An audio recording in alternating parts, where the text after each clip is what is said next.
Je suis heureuse de vous rencontrer ici à Dolbeau-Mistassini pour souligner la construction de la Maison du Bel Âge. Cet important chantier consiste en un nouvel immeuble qui pourra accueillir 50 personnes en ressources intermédiaires.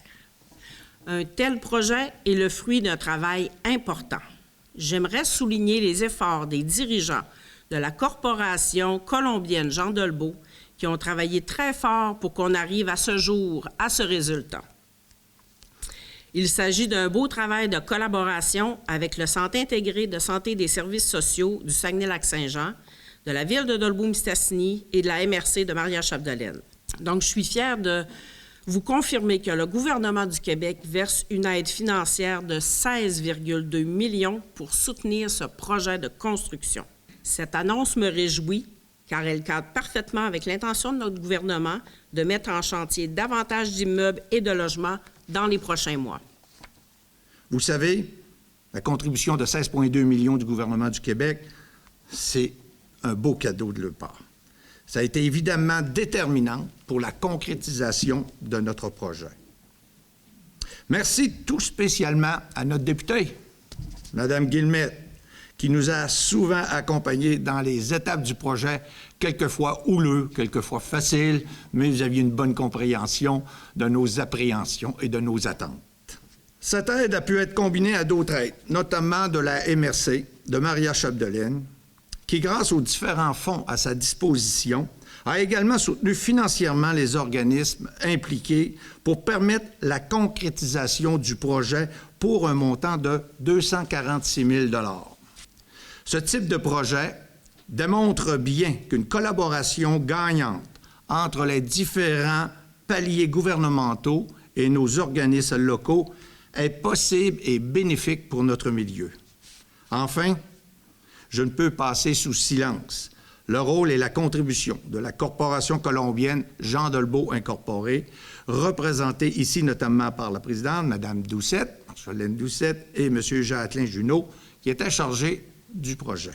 Nous pourrons bientôt offrir 50 nouvelles places d'hébergement avec services adaptés, un véritable atout pour notre communauté pour permettre aux personnes en perte d'autonomie d'avoir du service à proximité de chez elles. Aux anciens et actuels membres du conseil d'administration, votre travail collectif, passé et présent, constitue les fondements de ce projet. Et j'aimerais particulièrement souligner le dévouement de M. Roger Côté, qui, de là-haut, doit être bien fier.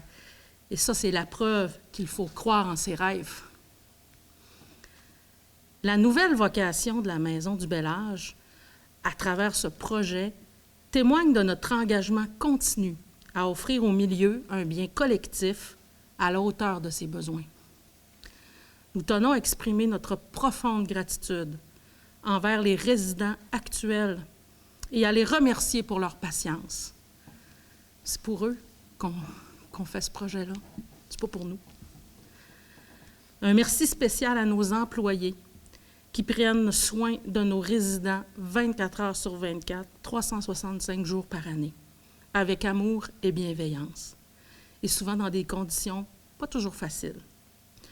En terminant, merci au gouvernement, au CIUS, à notre députée, ma chère amie, Nancy Guillemette, au préfet, qui, je le salue, Luc Simard, et notre maire, André Guy. Merci de croire en nous et en notre mission. En 1978, la Corporation colombienne, les Chevaliers de Colomb, ont décidé de faire un projet, justement, de construction pour une maison pour personnes âgées. Et grâce à eux, en 1980, cette résidence qu'on a connue pendant 40 ans a vu naître le jour. Évidemment, 40 ans plus tard, notre résidence devait inévitablement s'adapter aux besoins de notre population. Les chambres, les logements étaient devenus désuets, trop petits, hors normes, de sorte que ça devenait dangereux tant pour nos résidents que pour les employés.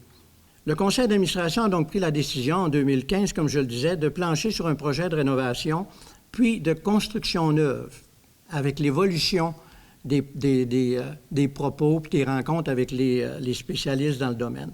On est donc passé d'un projet, à l'époque, de rénovation pour l'aile qui offrait 30 places, un projet de 3,8 millions.